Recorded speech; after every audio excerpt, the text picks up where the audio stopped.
that wraps it up for what we've been watching, and we'll move on to our spoiler reviews. And we decided to highlight a smaller release over on Netflix starring Adam Sandler, and it's called Hustle. After discovering a once-in-a-lifetime player with a rocky past abroad, a down-on-his-luck basketball scout takes it upon himself to bring the player to the States without his team's approval. Against the odds, they have one final shot to prove they have what it takes to make it in the NBA. So that's Hustle, currently sitting at a 3.6 on Letterboxd, 7.3 on IMDb, and a 67 on Metacritic, and is from Jeremiah Sagar, who already had quite an acclaimed run with his indie darling in 2018 called We the Animals. And he's bringing his talent to the big game over on Netflix. Hustle stars Adam Sandler, and it is a Happy Madison production, but one that, on the rare occasion, doesn't bring me to gouge out my eyes. It's actually a production where Sandler seems to give a fuck, so that's great to see. Back-to-back return. Also, Sandler in front of the camera with some basketball talent, actual pro players that act in the film. Only difference being to Uncut Gems that we are getting someone who's a bit more on the upswing than a downswing. But as you'd expect from a sports drama, it has a lot of like ups and downs and stuff that the lead characters have to overcome to ultimately triumph over the people that didn't believe in them. So, it's always gonna be predictable where these sports dramas end up. Doesn't mean that the journey along the way isn't worth seeing, especially if it's in the capable hands of Adam Sandler, who cares, and a director that seems to know what he's doing visually and narrative wise. So, that's gonna be it for our non-spoiler section of this review. If you're a fan of basketball, this is pretty much a must watch, as it from people who actually watch basketball, because I don't. They tell me it's pretty accurate and it actually shows the sport in an interesting way, where it's not just pretend people actors pretending to play a sport that they're actually not really proficient in. So that's that, your intro to the film. Now here's the spoiler warning for the rest of the review. We'll talk about specific stuff from the plot, but again, this is a sports film, so it's fairly predictable. So I think even if you haven't seen it, it's not going to ruin the film. But yeah, maybe come back if you want to watch it in between. Let's move on to spoilers, Lachlan.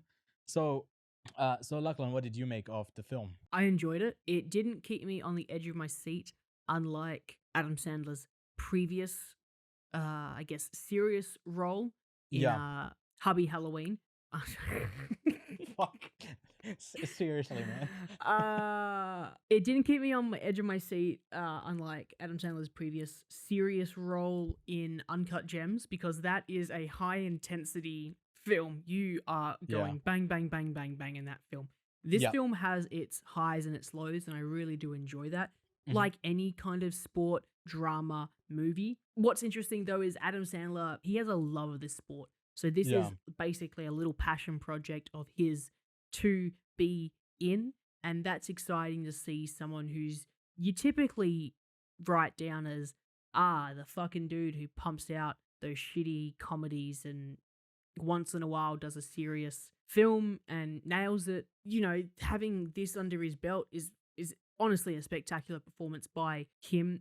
Again, by everyone else in the film as well, whether they be just basketballers or whether they are actually an actor, everyone nails it, I reckon. So for me, the family dynamic between Bo and his family, but also then the father figure that Stanley then becomes, is a really beautiful evolution. And I just want to say that I found the montage that kind of appears halfway through the film in the training of Bo to go into one of these, what's called the Combine.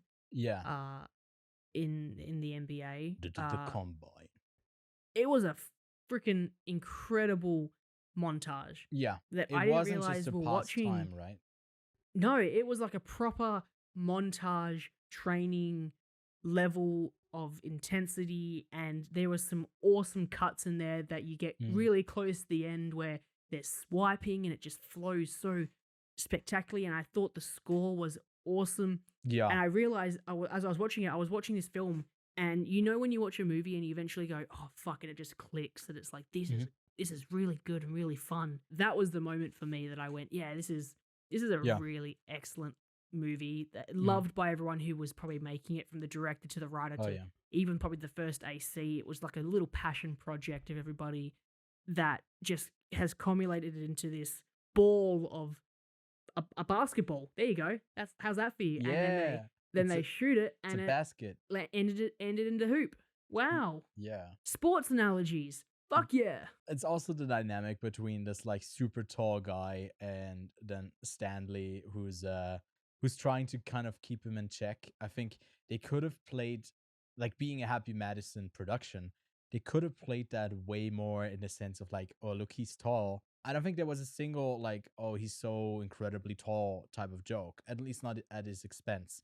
So it was all, I think, also cleverly written and then presented in a way that kept you engaged. Although it has almost like a 2 hour runtime, you know? The comedy side of it is just so good. Like, I don't know why, but the jokes in this land better than any one of the shit comedies that Adam Sandler has ever put out. So Yeah, yeah. if he wants to make another comedy, he needs to make a serious movie. I mean, a lot of the comedy comes from pretty serious moments. And I think that's the hard part about a comedy, Yeah. because you're trying to write funny moments. But I think this has like that grounded reality of like that struggle that is like, if you're in that sphere, it is super relatable. You're down on your luck. You've kind of had like one thing that sets you back. Like that type of inspirational story, I think if done well, can really hit. And it just hit here because it connects with you in a way where like you can relate to it, although you're not an NBA star. You know, you can relate to just needing to prove yourself, but there's just certain things holding you back. And it's done well. It's done in a way where on the visual side, I gotta agree with you. The montage bit was so good. I don't remember the last time I've seen like such a long montage that worked so well. It's And you don't really realize really great. it's happening until probably about halfway through. You're watching Yeah. this montage and you're actually already drawn into it. But it's Hmm. not until halfway through you go, "Oh fuck, this montage has gone for at least 5 minutes at this point." Yeah. It's a Yeah. Yeah. long, long montage. So Yeah. and it's so excellently edited that you just forget that you're in this movie for a hot minute, and you're watching this guy go from an incredible basketballer Mhm. to To Rocky pro on league, stairs. essentially. Not in Rocky on stairs. which is funny Man, because like I was that's hoping also they in were going to do one of those Philadelphia, right? references. Yeah. Yeah. Yeah, Aren't they both set in Philadelphia? So it's interesting that they choose, like, I'm pretty obviously they sure Rocky is set in Washington. is it, I think it's Philly. But although Rocky is set in Philadelphia, the film's locations are split between the city of brotherly love and Los Angeles. That Philly thing of like the Philadelphia 76ers, I think that's what it's called. Uh, I also love how, I was so excited when right before I started the film, I saw that Robert Duvall was in this film. It's like he's in it for like 3 minutes and then he just dies. I was like, oh, that's sad.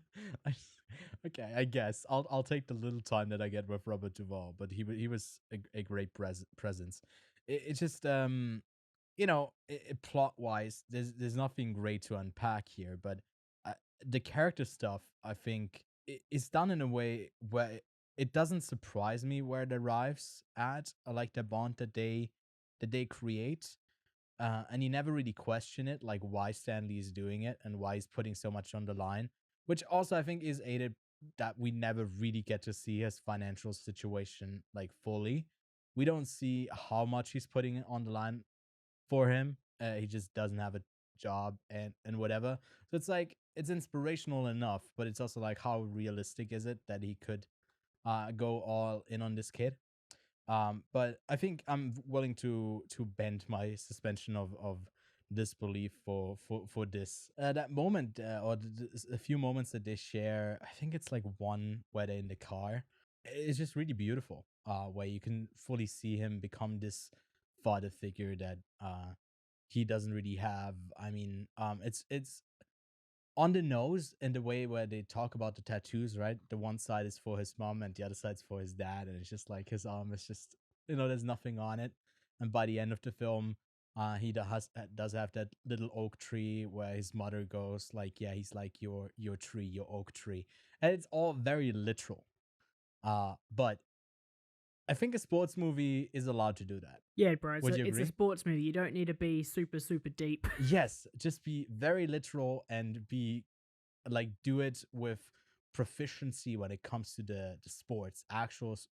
Show the best at the game. And it's also like fun when you see the credits and it's basically all these people as himself, as himself, as himself. It's like, oh, that's sick. I think if I would watch basketball more, if I was like a basketball fan, this would be a really amazing film to me as well, because I would actually know the people in this. And yeah, I didn't really, I don't know if that like hindered your experience with it, or did you recognize anyone? I recognize the big guys when they came on screen. I think Yeah, Steph Curry was in it. I'm pretty sure. it I was. Yeah. think I saw his face, but I'm not the biggest NBA follower, so Yeah, me I didn't neither. really. I just saw, yeah, I saw someone's face and I went, I know you. Now this should naturally evolve from a character named Stanley to the Stanley Cup, and then I'm fully in. If you bring hockey into the mix of it, we haven't gotten a good hockey movie in so long, and like, it's not Philadelphia. It's close enough. It's not the Flyers. It's the Penguins. But yeah, we're overdue for a good hockey movie. So please, I also watched in preparation for this just because I thought that Hustle had like this really great vision where he worked with a ton of close-ups. You probably noticed as well that like that's kind of how he was editing a lot of dynamic camera decisions where the camera is a lot of the time moving, or at least like you're panning a lot. And in his movie that he got a bunch of awards for at smaller festivals, We the Animals, there's a ton of that like similar type of stuff when he's shooting it, which is it just reaffirms that he really knows what he's doing. And I think it works well in within the frame of the film. Yeah, Lachlan, anything else you wanted to talk about? Not really. I just really want to point out the montage that was excellently crafted. I really enjoyed the story overall. It was awesome. Yeah, so Lachlan, where would you arrive at as a rating for Hustle? I gave it a 4 out of 5. Yeah, I saw you bump it up as we were talking about the montage. So calling you out for that, that's fun. I love a live adjustment of your score. I'm pretty similar. I think this is also a really worthwhile film, and I gave it a 3.5 out of 5. So that's Hustle, currently streaming over on Netflix.